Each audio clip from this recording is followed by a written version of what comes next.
शैक्षणिक वर्ष 26-27 च्या पहिल्या दिवशी 15 जून 2026 रोजी शाळा प्रवेशोत्सव जो या ठिकाणी आयोजित केलेला आहे,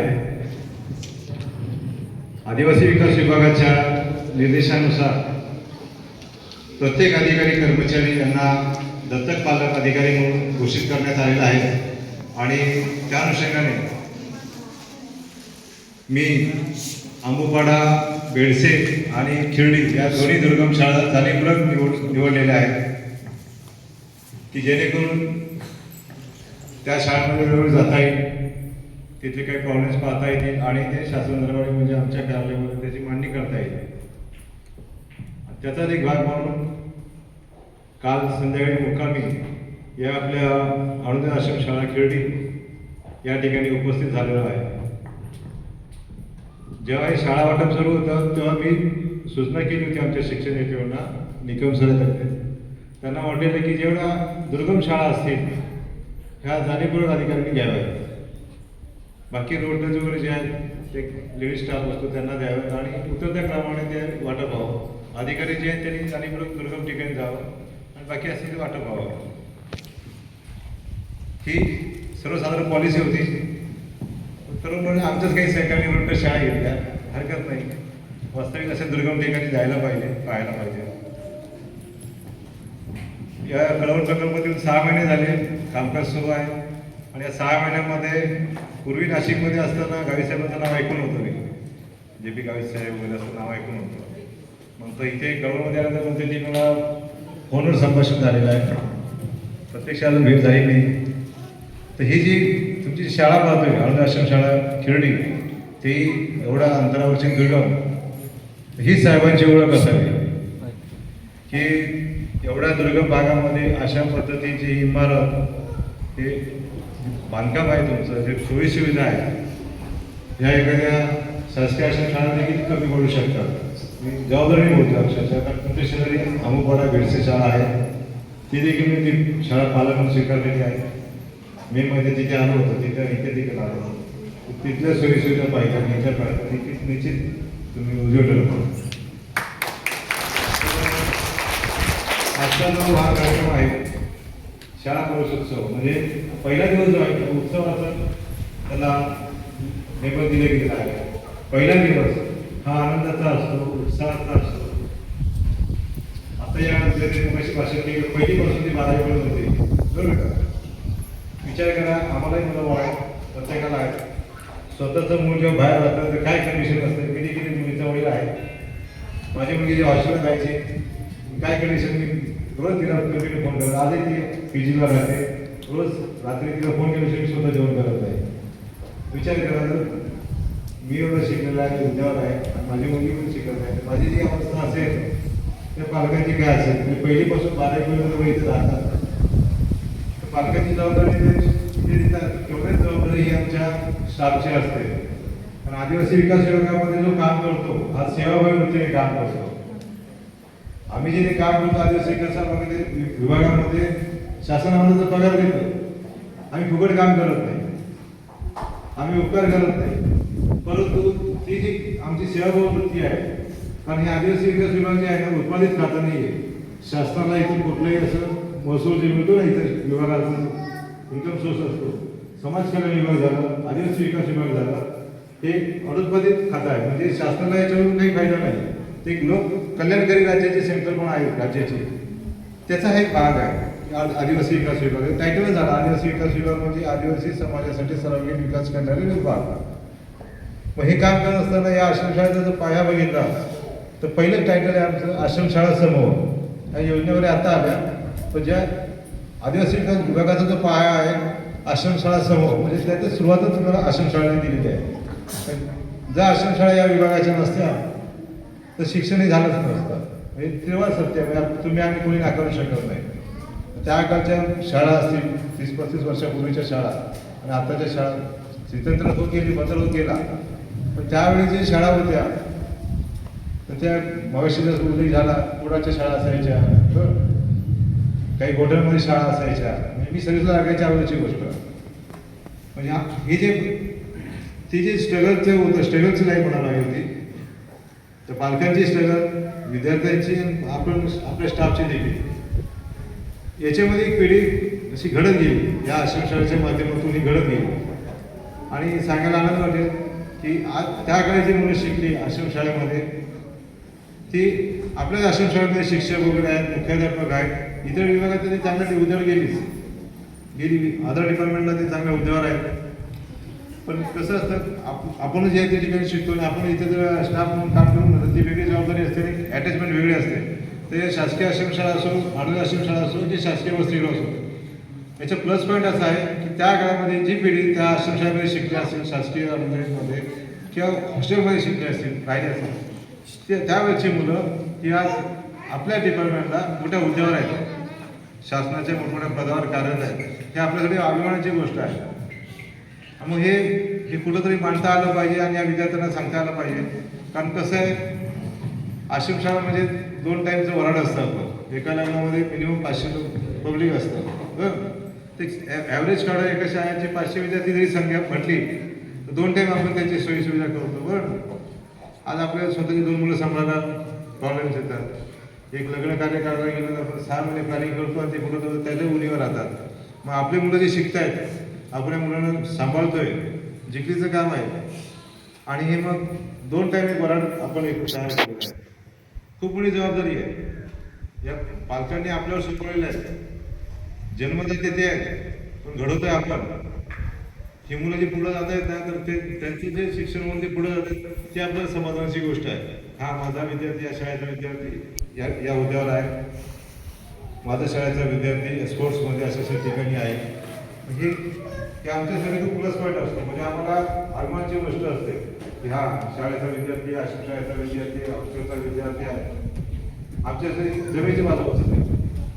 मग याचा सगळा म्हणजे याची सगळी उजळणी करण्याच्या हेतूने हा एक कार्यक्रमाचा बेस असतो. या कार्यक्रमाचा की माझी विद्यार्थ्यांना बोलवलं जातं, गुणवंत विद्यार्थ्यांना बोलवलं जातं, जे स्पोर्ट्समध्ये सहभागी त्यांना बोलवलं जातं. पण आम्ही तर शासनाची घटक आहोत, आम्ही बोलणारच आहोत. पण त्या विद्यार्थ्यांनी बोललं की त्यांचे अनुभव सांगितले तर ते आमच्यासाठी खूप असं म्हणजे छाती बोलून ते आम्हाला घ्या, आम्ही जे जगतोय, आमचे जे शिक्षक जगत आहेत ते काहीतरी त्याचं साध्य झालं.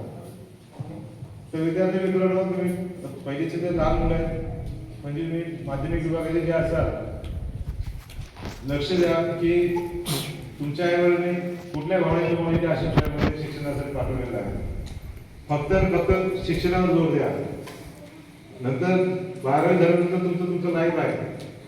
कारण 10वीला आता एवढा काही विषय राहील नाही. कुठलेच काय असेल नंतर 12वीच्या नंतर स्कोप आहे.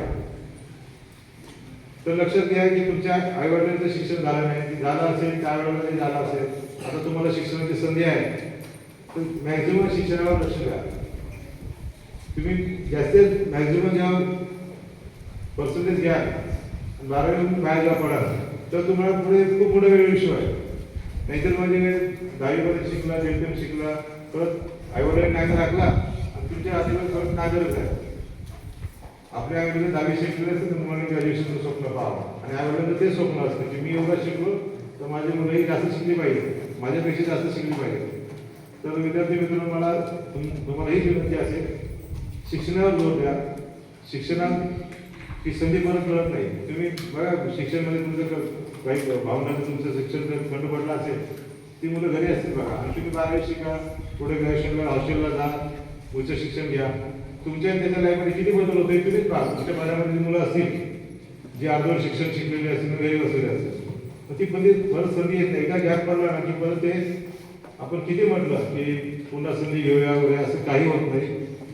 सगळ्या मर्यादा पडतात. आपल्या भौगोलिक पडतात, शैक्षणिक म्हणजे घरगुती पडतात, आर्थिक मर्यादा पडतात. आणि शासन तर एवढं देत आहे. आणि एवढ्या दुर्गम भागामध्ये गावी सारखं नेतृत्व आहे आणि त्यांनी एवढं ते शैक्षणिक साम्राज्य जे उभं केलेलं आहे. किती शाळा असेल? 5 आश्रमशाळा आहेत. माध्यमिक शाळा किती? 6. साधी गोष्ट नाही. एक आश्रमशाळा करायला लागेल आहे. आणि अशा ठिकाणी शैक्षणिक शाळा उभारणं, एवढं सुविधा उपलब्ध करणं दुर्गम शाळेच्या ठिकाणी, मग हे सगळं तुमच्याकडे आहे.